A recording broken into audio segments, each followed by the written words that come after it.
Hola, quiero saludar a todos y a todas y hacerles llegar la felicidad porque me han hecho partícipe de este evento tan interesante.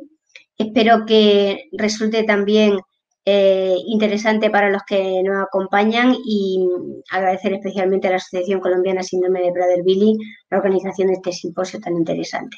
Eh, si os parece, comenzamos. Tengo muchas cosas que contar hoy, poco tiempo. El nombre de mi ponencia, como veis, es El amor y el cuerpo sexuado en síndrome de Prader-Willi. Y vamos allá. En fin, la ponencia la vamos a dividir en tres partes. Una parte de autoconocimiento, otra parte de conocimiento vital y otra de protección ante los abusos. Realmente cuando uno habla de sexualidad podría hablar eternamente porque la sexualidad es inherente al ser humano, pero nos vamos a centrar en algunos aspectos que considero oportuno tener especialmente en cuenta.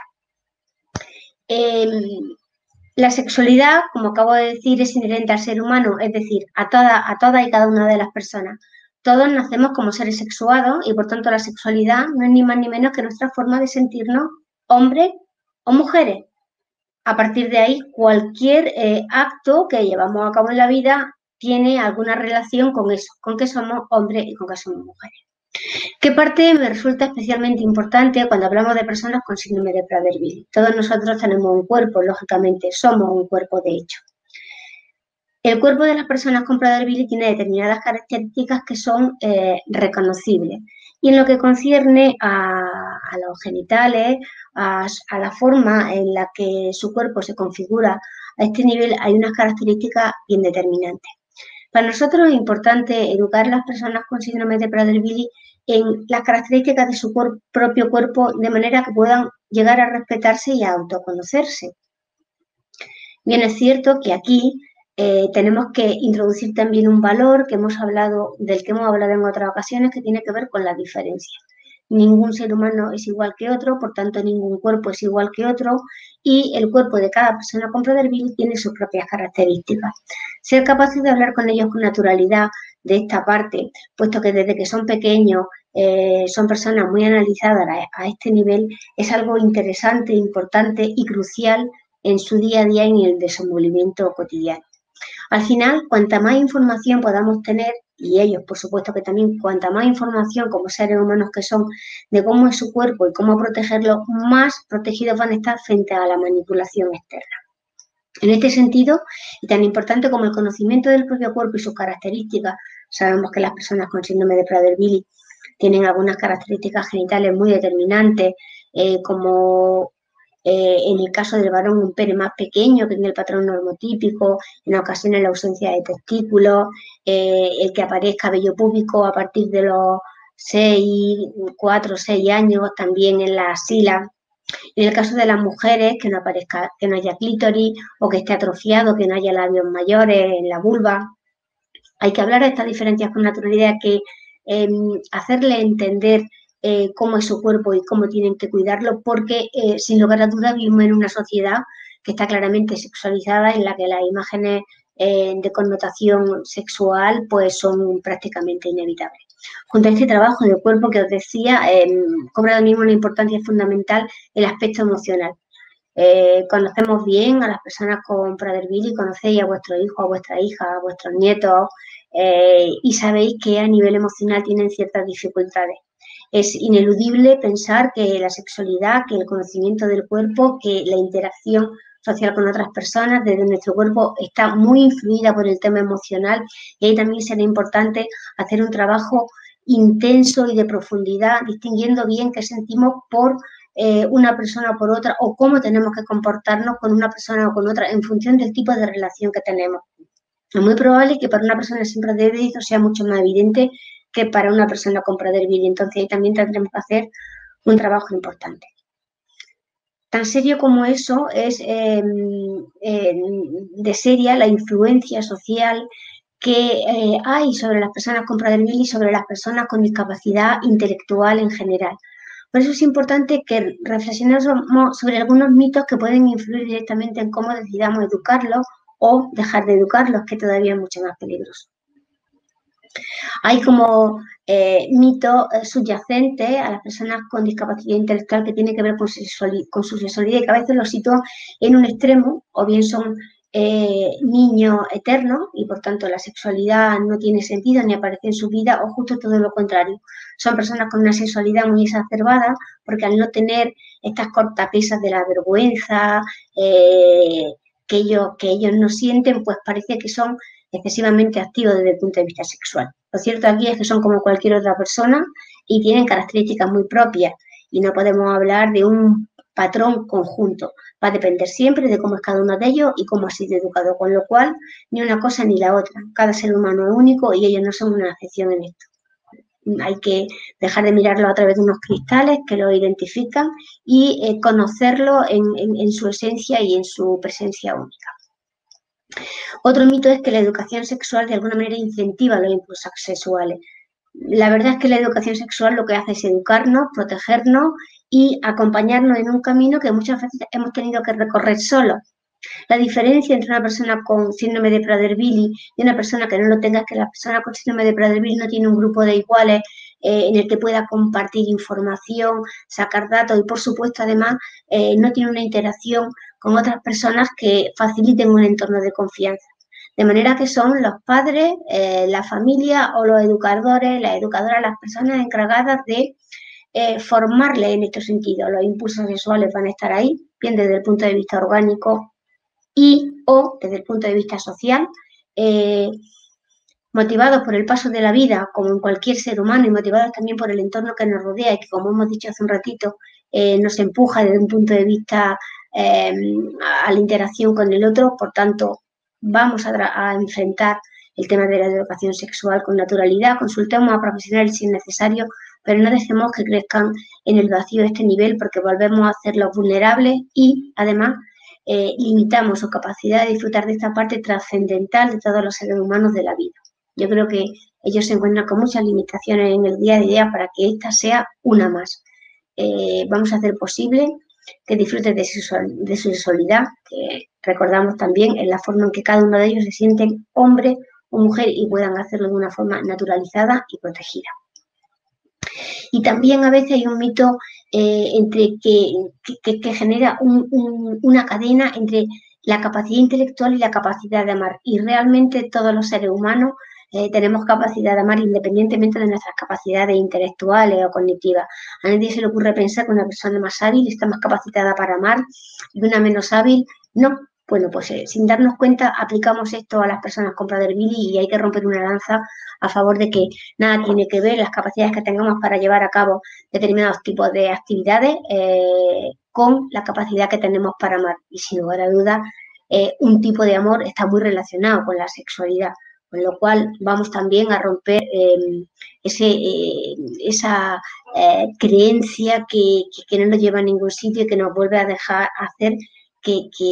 ellos crezcan en soledad a este nivel. Y luego una creencia que está muy relacionada con la primera, con la sexualidad exacerbada, que tiene que ver con que las personas con discapacidad intelectual son promiscuos, tienden a cambiar de pareja o a estar con muchas personas sin encontrar profundidad en sus relaciones. Bueno, nuevamente aquí encontramos muchas diferencias personales, tantas como personas, igual que en los grupos de personas que no tienen síndrome de Prader-Willi, y cómo se comporten va a depender mucho del entorno, de la educación que tengan y de sus características personales. En fin, al final, cuando hablamos de este autoconocimiento que ellos tienen que desarrollar, vemos que la influencia fundamental está en que nosotros tenemos que ser activos como responsables de parte de su educación y su crecimiento, un poquito más activos si cabe que en el resto de la población, pero no porque el resto de la población no necesite todo este acompañamiento y este apoyo de su familia en la primera etapa de su vida e incluso después, sino porque aquí se hace absolutamente imprescindible por las dificultades que las personas con síndrome de Prader-Willi tienen para leer las claves sociales. En este otro apartado que os comentaba, en el segundo apartado que os comentaba en el inicio de la ponencia, que tiene que ver con el conocimiento vital, a mí me gusta mucho hablar aquí de derechos y deberes. En muchas ocasiones las personas con Prader-Willi adultas, cuando hablamos con ellas del respeto, de lo que tienen que cumplir, de las normas que tienen que seguir, muchas veces nos dicen que ellos no sienten que hacia ellos esas normas a veces se hayan cumplido con el respeto que a ellos les hubiera gustado y que muchas veces la forma de comportarnos con ellos no ha sido la que ellos quisieran haber sentido. Y os pongo un ejemplo pues superficial, la visita al médico, cuando les revisan, cuando los ven, habitualmente cómo nos acercamos hasta su cuerpo, como cuando llega un familiar, y lo vamos a comentar también después con un poquito más de profundidad, les pedimos que les den un abrazo, les den un beso, independientemente de que ellos tengan ganas o no, como intentamos motivarlos para que las familias, los vecinos, los visitantes, se muestren cercanos hacia ellos y les tomen cariño, y para conseguir eso, como de alguna manera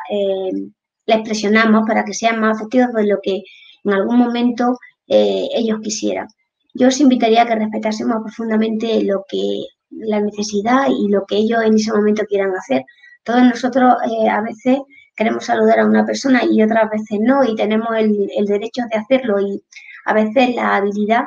para no hacerlo sin que eso parezca una falta de educación. Bueno, a lo mejor ellos son mucho más directos en la forma de enfrentarse a los demás cuando no quieren saludar a nadie y lo dicen abiertamente, y tenemos que ser capaces de respetar esa forma de comunicarse con total justicia, porque tienen derecho a ello. Y es bueno que sean capaces de decir que no, no solo es bueno, es que tenemos que enseñarles a decir que no a ciertos contactos que a veces no son lo que ellos buscan o lo que ellos desean, independientemente de que tengan una connotación sexual más o menos profunda. Al final, su cuerpo les pertenece solo a ellos, y nosotros somos vehículos educativos que tenemos la obligación de acompañarles en ese recorrido. Pero desde luego, muchas veces en esos deberes que les imponemos de que cumplan tantas normas, ellos se sienten con la obligación de ser afectivos con personas que no quieren serlo, y eso puede extenderse a otros ámbitos en los que lleguen a correr algún peligro por no haber interiorizado esa capacidad de decir no, simplemente no quiero darle un beso a esa persona, aunque sea lo socialmente establecido. Y luego también una cosa importante es educar en dos variables que parecen contrapuestas, pero que no lo son. Todos los seres humanos tenemos secretos, ellos también, que duda cabe, cada uno de ellos, y es bueno que tengan una parte personal que no compartan, que tiene que ver con la intimidad.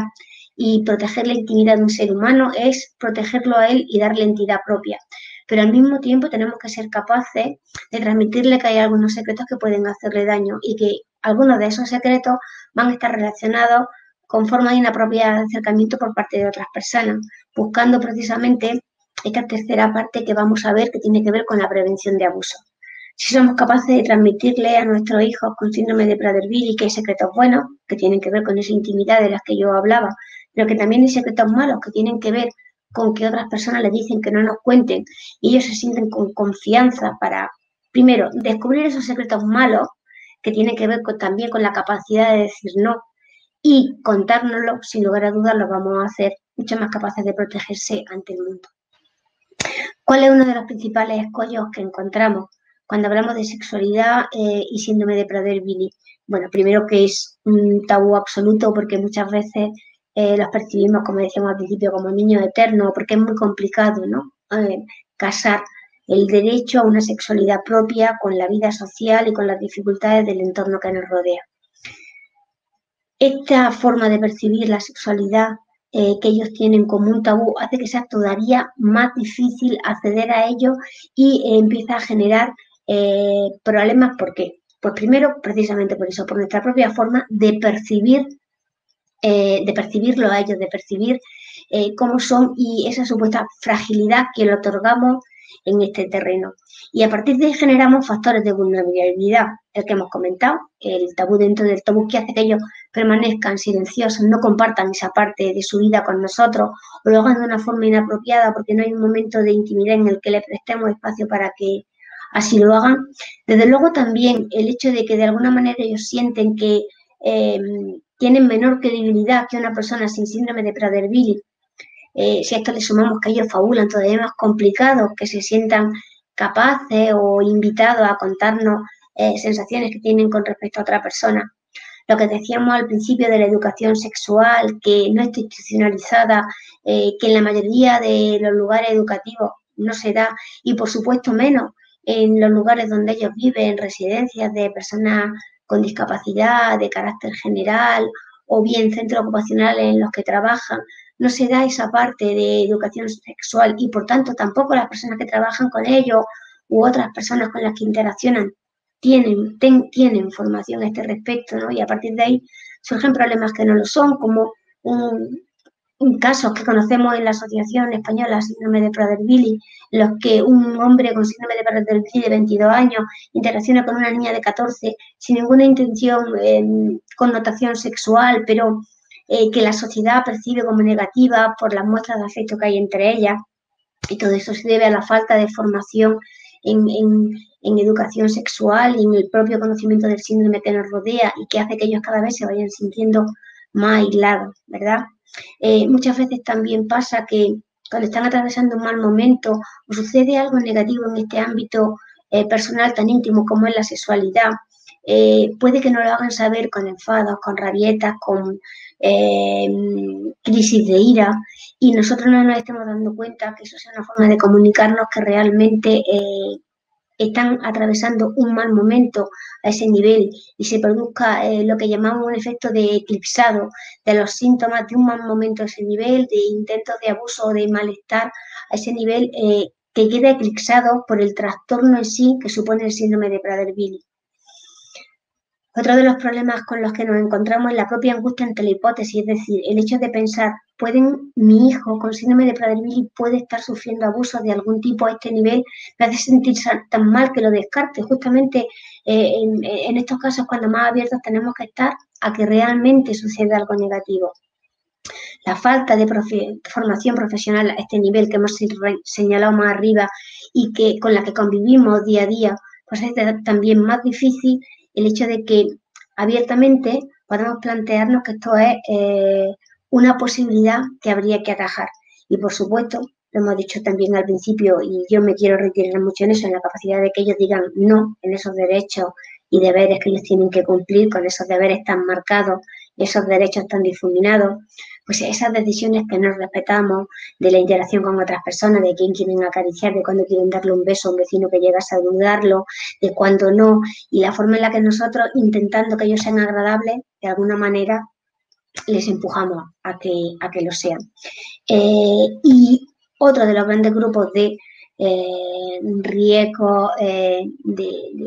de factores de vulnerabilidad tiene que ver con la propia diversidad funcional, es decir, con la propia discapacidad intelectual. Uno de ellos, el que más vemos en la asociación, la disabilidad social, por su parte y también por parte de los familiares, por su parte porque ellos quieren caer bien, quieren que les quieran, quieren que les acepten, y a cambio de esto pues pueden estar dispuestos a determinadas prácticas sin ser muy conscientes de las connotaciones sociales y personales que esto tiene, con lo cual vamos a hacer que se sientan seguros y queridos más allá de que tengan que hacer algo a cambio de que se sientan seguros y queridos. Vamos a hacer que sientan que merecen sentirse seguros y queridos por cómo son, simplemente por lo que valen ellos como personas, no por lo que hacen para caerles bien a los demás.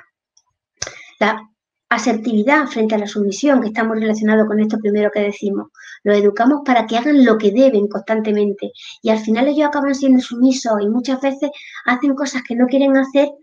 para ser así aceptados. Tenemos que enseñarles a ser asertivos, tenemos que enseñarles a decir no cuando no quieren algo, aunque digan no de buena forma, pero hay que dejar de ser complacientes y empezar a ser un poco más beligerantes en determinados momentos. A veces en este intento que tenemos, las familias, porque nuestros hijos sean aceptados, conseguimos que ellos cedan y caigan en llevar a cabo prácticas o actitudes que no van con ellos y que pueden empezar con cosas muy sutiles como el ser más afectivos y acabar en situaciones que nos generen mucho más problemas. También es verdad que ellos tienen mucha dificultad para distinguir cómo realmente se comportan las personas de su entorno. En más de una ocasión hemos comentado que les preguntan ¿quién es tu mejor amigo? E igual te dicen el señor que lleva el autobús por la mañana cuando los desplazan a los centros educativos. Pues seguramente ese señor será una excelente persona, pero lo cierto es que nuestros hijos no lo conocen bien. Y por el mero hecho de que son simpáticos con ellos, les saludan al subir el autobús, ellos sienten que ya de alguna manera hay una relación entre ellos, confían en ellos. Y tenemos que explicarles muy bien en quién se confía, en quién no, en función de los lazos afectivos reales que hay entre esas personas que interaccionan con ellos y ellos, más allá de lo que ellos perciben en la superficie. Tenemos que enseñar qué gente sí es próxima a ellos y puede acercarse a ellos de una manera más confiada, y que otras personas, aunque sean amigables, simpáticas, agradables, tienen que tener determinado trato con ellos, y desde luego que hay partes de su cuerpo a las que no todo el mundo tiene acceso, porque nosotros sabemos que ellos tienen dificultades y que muchas veces, incluso por su forma de interaccionar, por la poca distancia de seguridad que guardan en la interacción social, pueden dar la sensación de que están buscando o potenciando un tipo de interacción que luego realmente no es el que están buscando. Y por supuesto, una cosa que nos preocupa mucho es el nivel de aislamiento social que pueden llegar a tener. De manera que de alguna manera seamos capaces de combinar dos variables importantes. Por un lado, la necesidad de intimidad y el respeto que tenemos que tener de un espacio propio donde ellos puedan reconocer su cuerpo, y eso es fundamental y tiene que ver con la sexualidad, pero también con la persona en sí, en profundidad, ese espacio inviolable en el que ellos tienen que tener un momento de aislamiento, de soledad y de unicidad, y al mismo tiempo darnos cuenta de que de alguna manera la dependencia con las personas con las que conviven es absoluta. Por una parte, estamos obligados, entre comillas, a vigilarlos constantemente y al mismo tiempo a darle un espacio de intimidad en el que ellos puedan crecer abiertamente. Esto es complicado en casa, sin lugar a dudas, en los hogares, pero es más complicado todavía cuando estamos hablando de instituciones. Y hay que hablar con los centros educativos, con los centros ocupacionales, con los lugares donde trabajan, con las residencias si viven allí, para que también trabajen con ellos en profundidad lo que es la intimidad, la importancia que tiene ese espacio de intimidad para ellos, y también, por supuesto, el manejo de la interacción social y de cómo se relacionan con otras personas, incluso con las propias profesionales que trabajan en estos centros. Otro de los factores de vulnerabilidad tiene que ver con la exposición corporal. La mayoría de las personas con síndrome de Prader-Willi no tienen dificultad para ir desnudos en lugares públicos en presencia de otras personas. Eso tiene mucho que ver con el manejo emocional del que hablábamos al principio. No sienten vergüenza, o al menos no la sienten al mismo nivel que la sentimos nosotros. Igual que otras emociones, no es diferente a la emoción de la aversión, por ejemplo. Sabemos que hay muchas cosas que a ellos no les generan aversión, que no les genera asco, mientras que a los demás sí. Pues aquí pasa algo parecido, ellos no sienten vergüenza de la misma manera que nosotros, de manera que tenemos que explicar que hay determinados comportamientos que pueden llevarse a cabo solo en la intimidad, y que la intimidad se circunscribe a un espacio del que ellos pueden disfrutar y de un tiempo que nosotros también, por supuesto, tenemos la obligación de concederle, porque si no le educamos en esta diferencia de espacio de intimidad y de espacio social, ellos tampoco van a aprender a controlar esa sensación de pudor. No vamos a ser capaces de que interioricen la necesidad de ser más pudorosos de lo que son, porque la sociedad no comparte esas formas, esos modos, y pueden malinterpretar lo que ellos están haciendo. Aquí nos preocupa mucho el rol sexual, la variable género que afecta a toda la sociedad, ¿no? Y cómo hay un modelo de hombre y un modelo de mujer, y al final ese modelo de hombre y de mujer llega a ellos pues igual que a nosotros. La diferencia es que ellos tienen más dificultad para filtrar todo lo que llega de la sociedad y quedarse con lo que realmente quieren elegir. Nosotros tenemos que acompañarle y ser de alguna manera un filtro o acompañarlo en ese proceso de filtraje, porque si no, los roles que hay en el presente están altamente sexualizados, tanto en la mujer como en el varón, y cada uno de ellos se corresponde con un modelo complicado de gestionar y que al final acaba empujándolo a una situación de complejo físico, de malestar personal y de falta de aceptación propia y, por tanto, de acercamiento al otro desde una situación de inferioridad. Al final, tiene mucho que ver con las capacidades de comunicación que podamos hacerles llegar y comunicarse siempre es complicado para ellos, pero más en estos temas que están tan socialmente hablando influidos. Tenemos que ser capaces de que ellos puedan comunicar abiertamente, pero de manera adecuada, sus necesidades, sus deseos y, como decíamos al principio, y es fundamental, su manera absolutamente respetable de decir que no. ¿Cuál es la clave? ¿Cuál es una de las cosas que más nos preocupa en la posible prevención de los abusos sexuales? Pues seguramente la clave sea la detección. Es decir, que seamos capaces de detectar que hay algo que pasa que ellos no nos están contando. Sabemos que es difícil que ellos nos cuenten gran parte de su experiencia diaria, de su día a día, cuando salen de los centros educativos, cuando llegan a casa y les preguntamos, las respuestas son escuetas, muchas veces se circunscriben al mundo de la comida, lo que han comido, a si les ha gustado o no, si acaso algo muy concreto que hayan hecho, pero es muy difícil que realmente nos cuenten qué han hecho a lo largo del día. Cuanto más cuando hay algo que les está sucediendo, que tiene una connotación negativa porque las personas o los grupos que están ejerciendo sobre ellos algún tipo de comportamiento abusivo le hacen ver que no tiene que compartir esa información, pues precisamente por eso gran parte de nuestra obligación es haber generado suficiente confianza para poder comunicarnos con ellos a este respecto. Y primero para eso tenemos que concebir la posibilidad de que eso suceda. Veréis, solo aproximadamente el 3% de los abusos son revelados, es decir, solo el 3% de los abusos de cada 103 personas, solo 3 cuentan que están atravesando una situación de ese tipo. Por eso, además de abonar un campo de confianza en el que ellos puedan contarnos cómo se sienten realmente, y para eso insisto en la idea de que tenemos que ser capaces de hablar de sexualidad con mucha calma y con mucha confianza, incluso diciéndole a nuestros hijos, tenemos que hablar de estos temas y ya te adelanto que yo también siento vergüenza cuando hablo contigo de esto, pero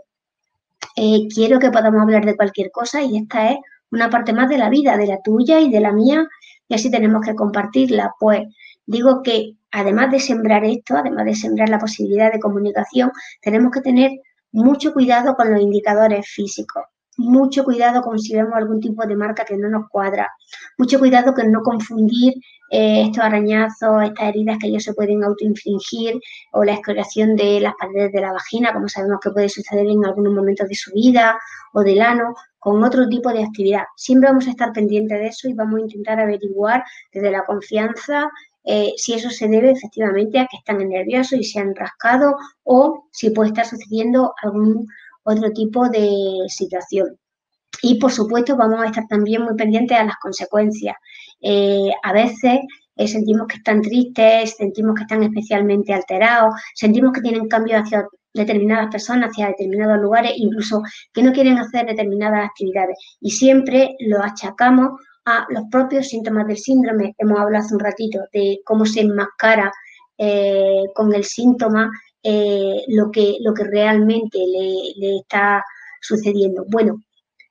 es lógico que esto nos pase, pero vamos a intentar siempre, antes de extinguir, es decir, antes de intentar que ellos no tengan este tipo de comportamientos disfuncionales, como pueden ser dejar de ir a sitios donde antes iban o comportarse de forma extraña con algunas personas que antes no se comportaban así, vamos, antes de intentar corregir eso o al tiempo que intentamos corregir que no hagan eso, descubrir por qué lo están haciendo.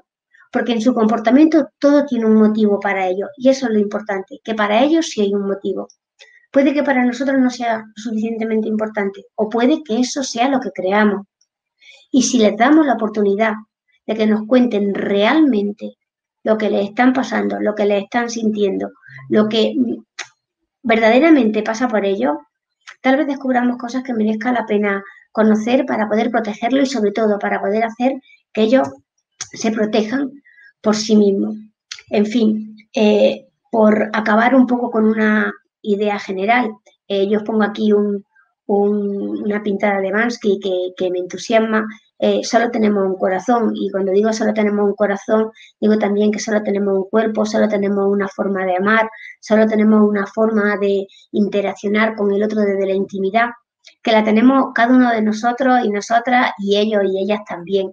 y que merece que se respete esa forma de expresarse y sobre todo que se eduque, porque la única manera de crecer en plenitud y en profundidad máxima cuando ya hay tantos aspectos de la vida que están mediatizados por un síndrome es con vuestra ayuda. Así que a pesar de las barreras, de las dificultades, de lo complicado que es hablar con un hijo o con una hija de sexualidad, por todas las distancias que hay entre ellos y nosotros, yo invito a que la hagáis y desde luego a que contáis conmigo en la medida en la que pueda ayudaros. Muchísimas gracias.